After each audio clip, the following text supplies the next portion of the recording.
Buenos días, hermanos. La lectura se encuentra en Lucas 24, del 36 al 56, y dice así: Mientras ellos aún hablaban de estas cosas, Jesús se puso en medio de ellos y les dijo: paz a vosotros.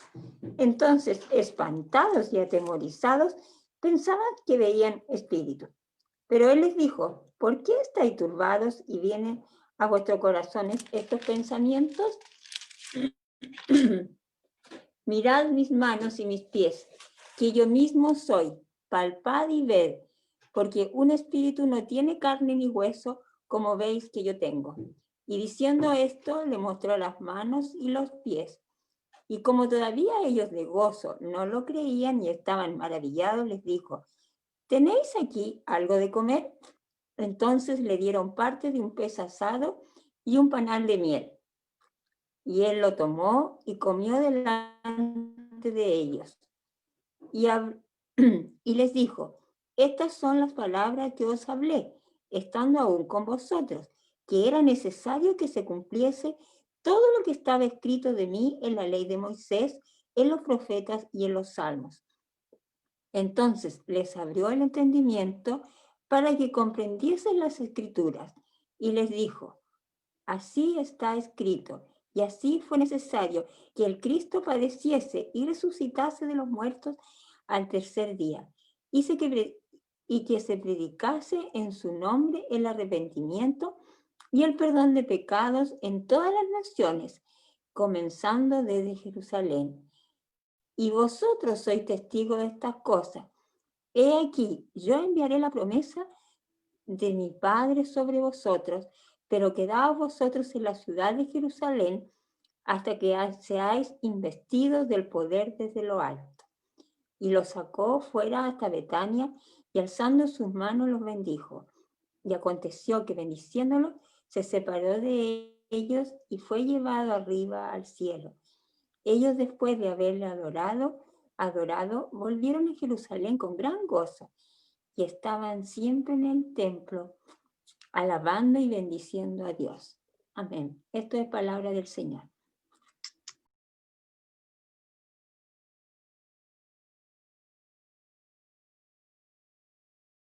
Es un gozo para mí nuevamente poder dar la explicación de este maravilloso pasaje que nos sigue hablando de la obra sobrenatural que tuvo que hacer Dios para poder rescatarnos de nuestra condenación, de nuestro pecado. Entonces, ahora lo que estamos haciendo es continuar con la serie de Abuelo de Pájaro. Llevamos muchos sermones ya, en donde hemos visto cómo Dios ha revelado progresivamente su plan de salvación para toda la humanidad en su único Hijo Jesús, del cual hemos estado hablando más profundamente estas últimas semanas de Jesús. Hemos visto cómo las promesas del Antiguo Testamento se cumplen solamente en Él. Vimos su nacimiento, su ministerio, su muerte en la cruz para cargar con nuestro pecado y el de toda la humanidad y ser nuestro sustituto en la obra de redención. Pero aún nos queda algo en esta serie que no se ha cumplido en Jesús. Y si este evento no se hubiese cumplido, vana sería nuestra fe en Él como nuestro Señor y Salvador. Porque habría sido a lo más un profeta y aún estaríamos esperando al Mesías. Todo lo que habría dicho de Él mismo habrían sido solo mentiras. Hoy veremos por qué la resurrección de Jesús es tan importante para el cristianismo. Porque la resurrección de Jesús es la puerta de entrada a la fe y a la misión. Pastor César, ¿puede hacer una oración para poder dejar este sermón en las manos del Señor? Oremos. Señor, te damos gracias por este tiempo donde podemos escuchar tu palabra y la explicación de ella, Señor. Queremos rogarte que tú abras nuestros corazones y mentes, Señor. Todo nuestro ser esté dispuesto para recibirla. Señor, no permitas que tu palabra entre en nuestras vidas por un oído y salga por el otro, sino que podamos ser oidores atentos y prestos a guardar tu palabra en nuestros corazones, Señor, para que dé mucho fruto. Padre, ha llegado el tiempo en que tú ministras nuestros corazones y oramos, Señor, por tu instrumento que en este momento es Jonatán. Bendice su vida, guíale en todo, Señor, y permite que tu palabra, Señor, una vez más, bendiga nuestros corazones. Te lo pedimos, te lo rogamos en el nombre de Jesús. Amén. Amén. Gracias, César. Damos gracias al Señor por este tiempo. Y este sermón yo lo dividí también en 3 puntos. Y para nuestros amigos y hermanos que están viendo, le puse Jesús ha resucitado. Lo que es del versículo 36 al 43. Ustedes ya lo deben conocer, esta no era la primera vez que Jesús se había mostrado resucitado. Lucas, que era el autor del Evangelio, nos detalla 2 acontecimientos antes de este pasaje que leímos recién, que estaban en este mismo capítulo. El primero fue cuando las mujeres y Pedro vieron la tumba abierta y además vacía, en Lucas 24 del 11 al 12. Dice así: el relato de las mujeres les pareció a los apóstoles una locura, así que no le creyeron. Pero Pedro se fue corriendo al sepulcro y cuando miró hacia adentro y vio los lienzos ahí dejados, volvió a su casa pasmado de lo que había sucedido. Y el segundo relato fue cuando 2 de sus discípulos que seguían a Jesús iban camino a una ciudad que se llamaba Emaús y no le reconocen. Solo lo hacen cuando Jesús parte el pan con ellos. Parte del pasaje dice: se veían tan tristes que Jesús les preguntó: ¿de qué tanto hablan ustedes? Uno de ellos, que se llamaba Cleofas, le respondió: ¿eres tú el único forastero en Jerusalén que no sabe lo que ha sucedido en estos días? ¿Y qué ha sucedido?, le preguntó Jesús. Y ellos le respondieron: lo que de Jesús de Nazaret, que ante Dios y ante todo el pueblo era un profeta poderoso en hechos y en palabras. Pero los principales sacerdotes y nuestros gobernantes lo entregaron para que lo condenaran a muerte y lo crucificaron. Esto es lo que vimos en el sermón pasado con el pastor César. Luego sigue: nosotros teníamos la esperanza de que él habría de redimir a Israel. Sin embargo, ya van 3 días de que ha pasado todo esto. Aunque también nos han dejado asombrados algunas mujeres de entre nosotros que fueron al sepulcro antes de que amaneciera, y como no hallaron el cuerpo, han venido a decirnos que tuvieron una visión, en la que unos ángeles le dijeron: él vive. Algunos de los nuestros fueron al sepulcro y encontraron todo tal cual y como las mujeres lo dijeron, pero a él no lo vieron. Entonces, este era el estado en que estaban los discípulos de Jesús. Estaban perplejos, sin esperanza. Su mente y su corazón no podía comprender lo que había sucedido. La noticia la sabía ya todo el mundo. Para los líderes religiosos y para el César era una molestia menos. Pero para quienes seguían a Jesús, todo parecía haberse derrumbado. Luego Jesús les dice: hay insensatos, ¿cómo es lento su corazón para creer todo lo que los profetas han dicho? ¿Acaso no era necesario que el Cristo padeciera estas cosas antes de entrar en su gloria? Y partiendo de Moisés y siguiendo por todos los profetas, comenzó a explicarles todo lo que los pasajes de las Escrituras hablaban de él. Entonces Jesús les dio esperanza con estas palabras a esos 2 discípulos. Su mensaje debe haber sido magistral, una hermosa teología bíblica centrada en él, en Jesús. Dice el relato que los corazones de aquellos discípulos ardieron con su enseñanza. Luego Jesús desaparece y ellos vuelven entonces a Jerusalén con los 11 apóstoles. Este entonces es el contexto del pasaje que estaré compartiendo hoy con ustedes. Entonces todos los apóstoles y los discípulos de Jesús se encontraban juntos en este lugar, buscando una explicación, con miedo a ser perseguidos por haber sido sus seguidores y sin esperanza alguna. Su mente y su espíritu perplejos aún no podían creer. estaban completamente cegados e incrédulos, incluso a la noticia de las mujeres y a estos discípulos que habían llegado de Emaús. Comienza así, todavía están ellos hablando en el versículo 26 de estas cosas, cuando Jesús se puso en medio de ellos y les dijo, la paz sea con ustedes.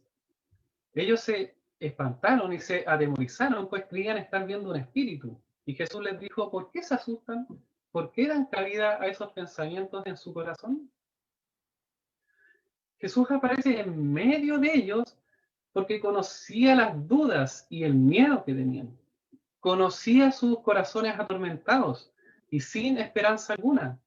Él viene entonces y les trae paz, consuelo y esperanza. Al igual que los corazones de los discípulos, Jesús conoce también nuestros corazones, inclinados a la incredulidad. Son inclinados a necesitar el ver para creer. Y esto mismo le pasó a Tomás, uno de los 11. En Juan 20:25 lo vemos. Dice, y él les dijo, si yo no veo en sus manos la señal de los clavos, ni meto mi dedo en el lugar de los clavos, y mi mano en su costado, no creeré. No somos mejores que los discípulos. Tampoco, hermanos y amigos, habríamos creído si hubiéramos estado en su lugar. Incluso hoy mismo, muchas veces, no le creemos a Dios. Tu corazón y mi corazón elige la independencia y la autosuficiencia, que nos dice, no necesitas a Dios, toma tus propias decisiones, no le creas, Él no es tan bueno o tan poderoso, Él no te ama tanto como dice. Por lo tanto, Dios mismo tiene que cambiar nuestro corazón mediante una obra sobrenatural, un nuevo nacimiento, con el cual Él pueda abrir nuestro entendimiento para que podamos comprender su palabra al escucharla y así finalmente creerla. Otra cosa importante de destacar en esta sección es la manera paciente y amorosa de Jesús para mostrarles y enseñarles a sus discípulos. Conociendo su incredulidad, Él tomó la iniciativa para dar evidencia de su resurrección. Fue Jesús quien le dio pruebas de que era Él mismo, el que había estado con ellos.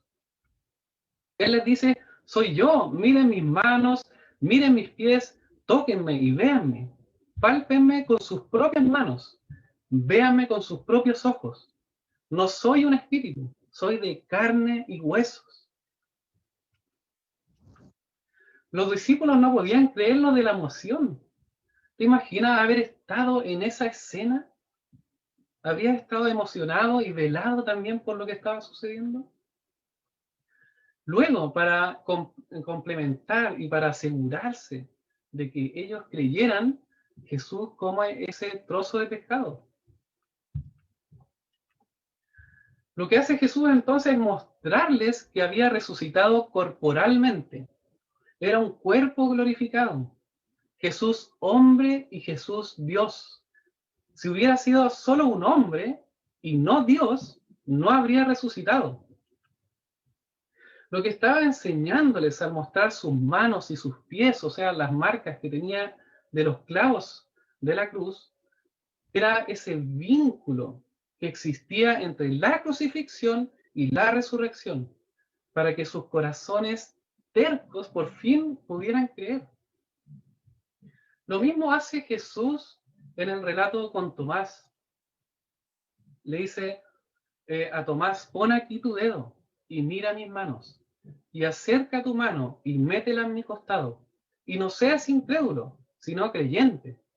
Entonces Tomás respondió y le dijo, Señor mío y Dios mío.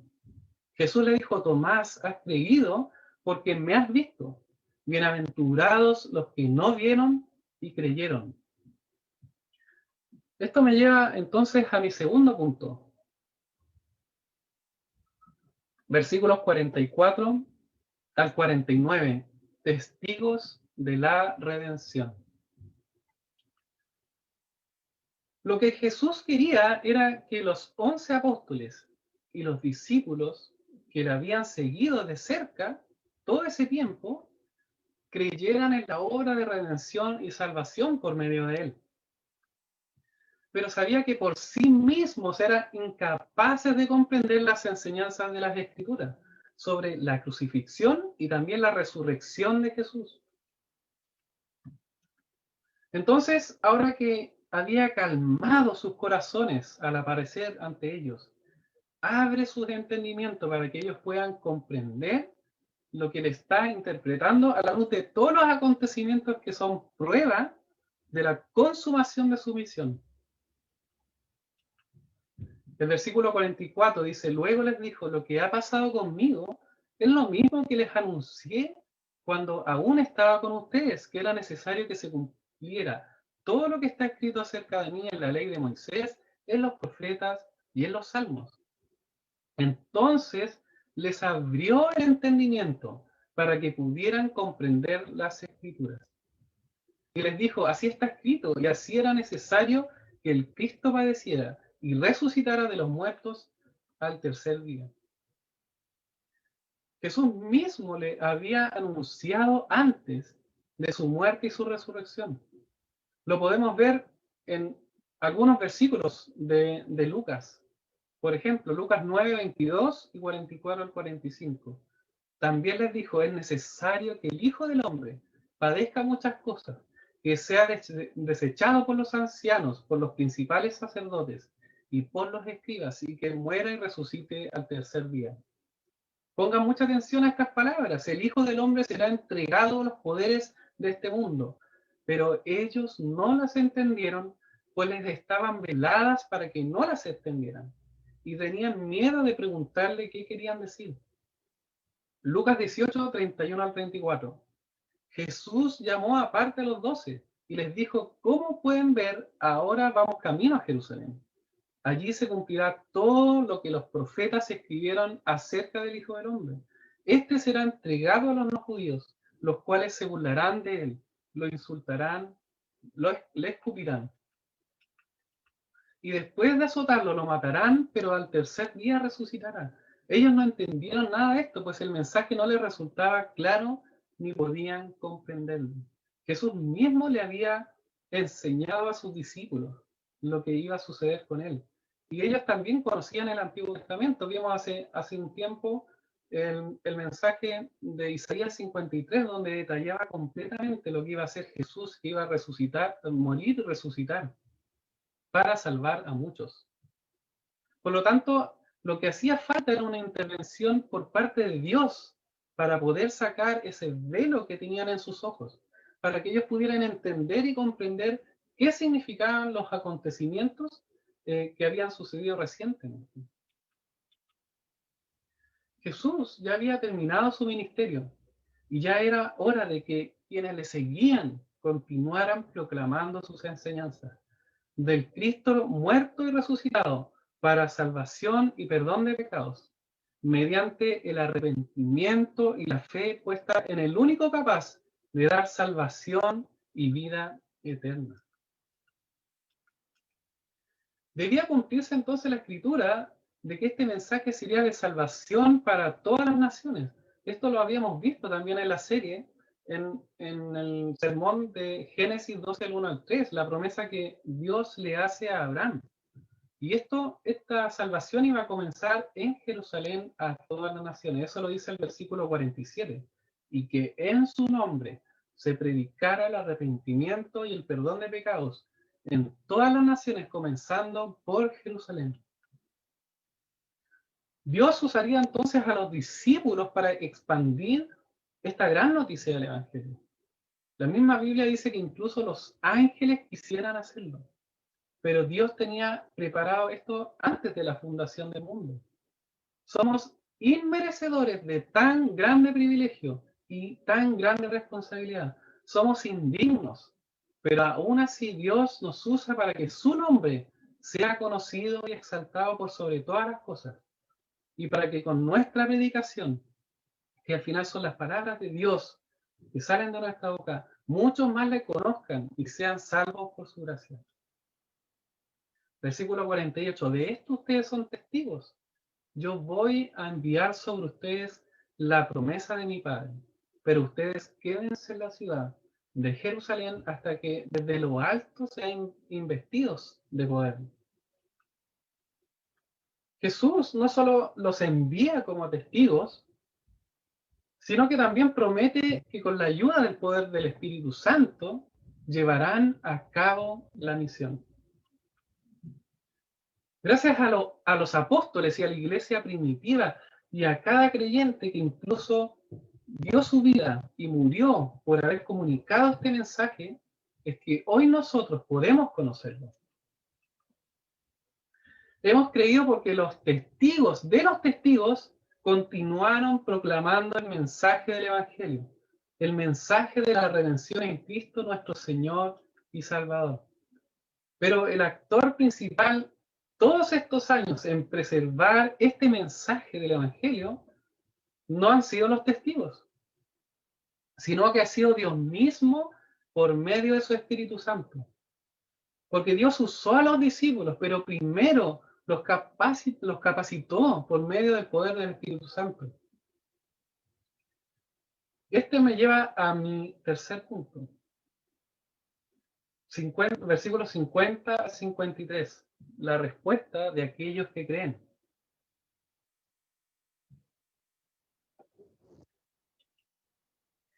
En esta última sección, más cortita, hay dos cosas que quiero destacar.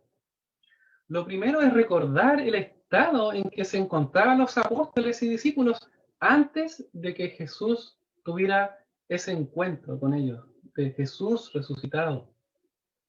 Sus corazones estaban velados entonces por el miedo y por la incertidumbre.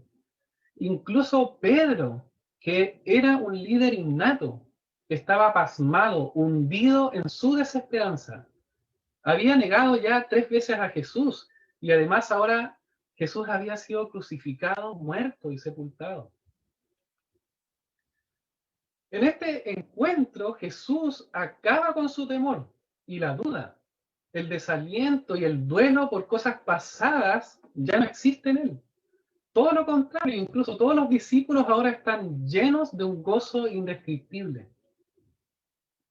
Y lo segundo es que este gozo y esta alegría indescriptible hacia Dios y su obra de redención los lleva a la adoración y a la alabanza.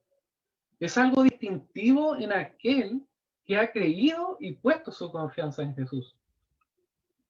Una pasión desbordante en alabar y adorar su nombre y en llevar este mensaje del Evangelio, del arrepentimiento y la fe en Jesús a otros.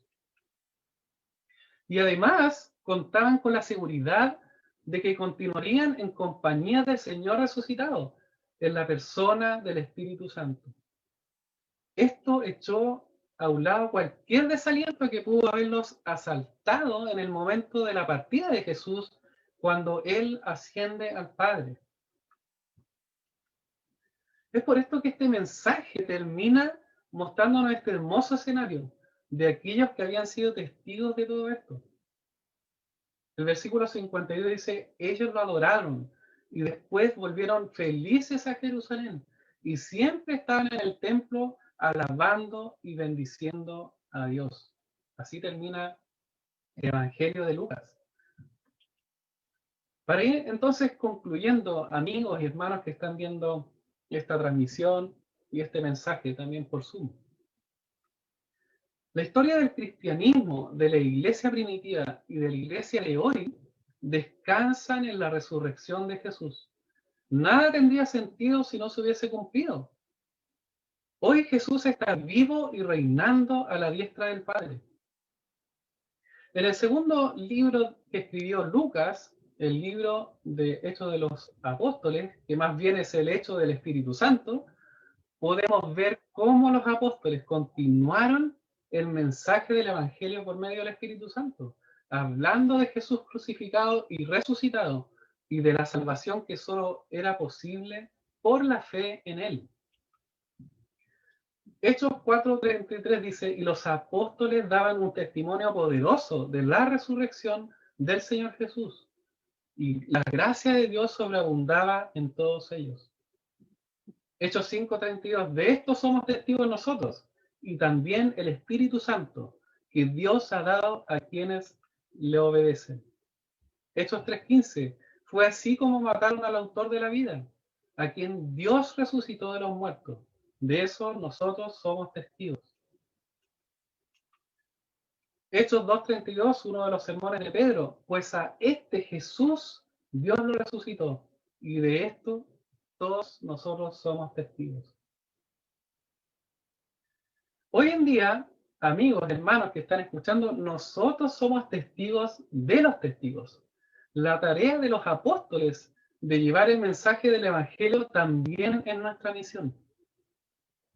Al igual que ellos, fuimos sellados con el Espíritu Santo, garantía de que somos hijos de Dios y que le tenemos hoy con nosotros en cada uno de nuestros corazones para hablar a otros de la obra de redención en Cristo Jesús, nuestro Señor y Salvador. ¿Aún no has creído en este mensaje de salvación? ¿Aún te cuesta creer que Jesús resucitó y que hoy vive y reina? Si este es tu caso, te invito a elevar una oración a Dios. Pide que, al igual que los apóstoles y sus primeros discípulos, pueda cambiar tu corazón y tu mente. Pide que pongas fe para creer en sus promesas de perdón de tus pecados y puedas ser restaurado para poder disfrutar de una relación con Él, con tu Creador. En Juan 11, 25 al 27, cuando Jesús iba a resucitar a su amigo Lázaro, le dice a Marta esto: yo soy la resurrección y la vida. El que cree en mí, aunque esté muerto, vivirá. Y todo aquel que vive y cree en mí, no morirá eternamente. ¿Crees esto? Y Marta le dijo: sí, Señor, yo he creído que tú eres el Cristo, el Hijo de Dios, que has venido al mundo. ¿Qué le dirías hoy tú a Jesús? Y para los que hemos creído en Cristo, pidamos perdón a Dios porque muchas veces pasamos por momentos de incredulidad, desesperanza y temor en nuestro presente y en nuestro futuro. Olvidamos que Jesús nos prometió: y yo estaré con ustedes todos los días hasta el fin del mundo. Olvidamos que Él vive y reina en nuestras vidas por medio de su Espíritu Santo. Pidamos perdón entonces porque en estos momentos de incredulidad dejamos de proclamar su evangelio. Olvidamos la misión que Jesús nos encomendó. Roguemos a Dios para que el poder de su Espíritu Santo, que habita en nuestros corazones, transforme nuestra mente y nuestro corazón, que nos cautive por completo y avive poderosamente nuestra fe para poder continuar anunciando el evangelio en nuestros contextos, para que muchos más puedan alcanzar salvación y vida eterna en Cristo Jesús. Oremos por este tiempo, Pastor César.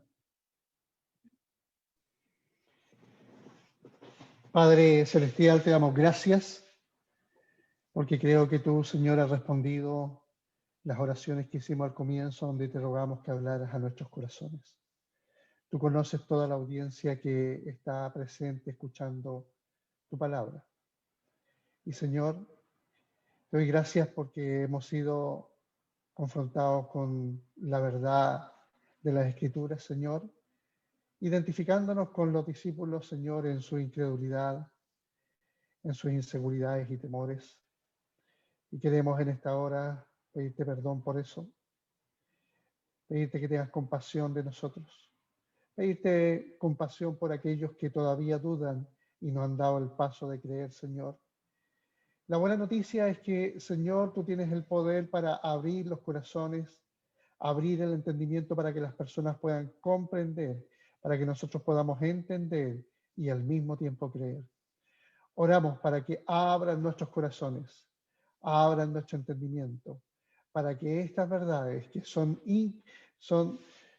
cosas que no podemos discernir de manera natural por nosotros mismos, Señor, podamos comprenderlas, recibirlas y creerlas por el poder de tu Espíritu.